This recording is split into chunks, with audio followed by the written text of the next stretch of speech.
जय श्री कृष्ण। दोस्तों आइए जानते हैं आखिर गीता पर ही शपथ क्यों दिलाई जाती है। कथा कुछ इस प्रकार से है। भगवान श्री हरि मूर दैत्य का नाश करने के बाद वैकुंठ लोक में शेषैया पर आंखें मूंद लेटे मन ही मन मुस्कुरा रहे थे। देवी लक्ष्मी उनकी चरण सेवा कर रही थी। भगवान को मन ही मन मुस्कुराते देख देवी को कौतूहल हुआ।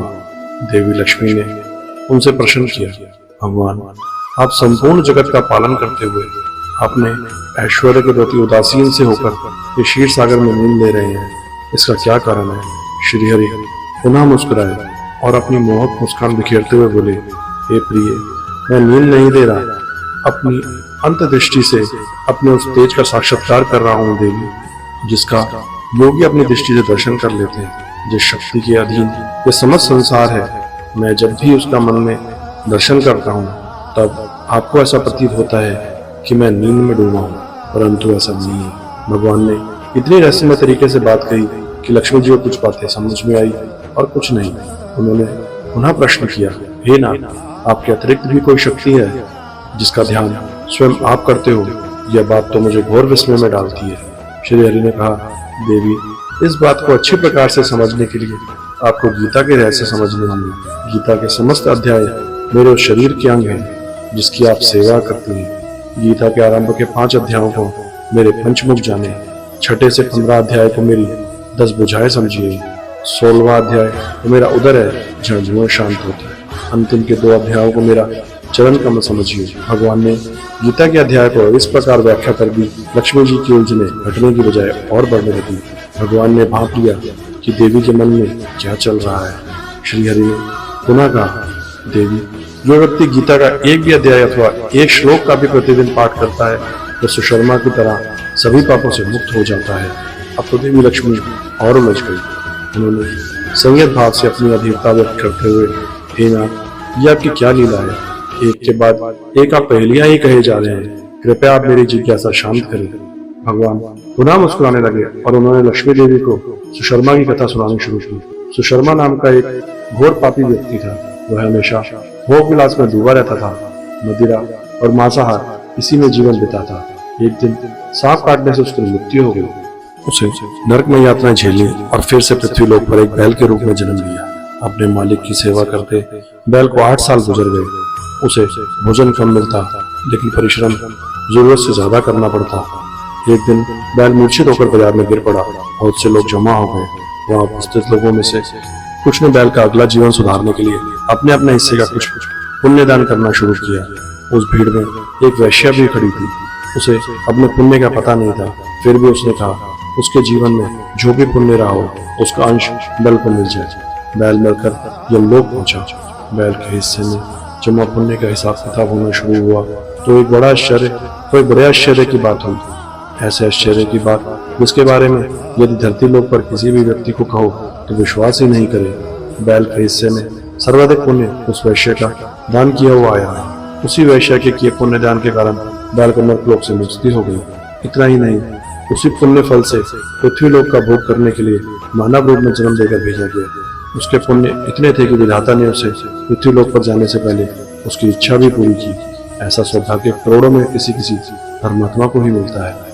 इंसान के रूप में जाने से पहले बैल ने मांगा, हे परमात्मा, आप मुझे मानव रूप में पृथ्वी पर भेजने का जो उपकार कर रहे हैं उससे मैं धन्य हो गया हूँ। अब आपसे और क्या मांगूं? बैल योनि में मेरा जन्म मेरे पूर्व कर्म के दंड स्वरूप ही रहा होगा, इसलिए मैं चाहता हूँ कि मनुष्य रूप में जाकर मैं उन कर्मों में ना पड़ूं जो मेरा भावी खराब करेंगे। मनुष्य रूप में इसकी आकांक्षा सर्वाधिक है। परमात्मा ने पूछा, तो बताओ मैं तुम्हारे कैसे प्रिय करूं? अपनी एक इच्छा बताओ। उसने मांगा, मुझे बस वह क्षमता प्रदान करे कि मुझे पूर्व जन्म की समस्त बातें स्मरण रहे।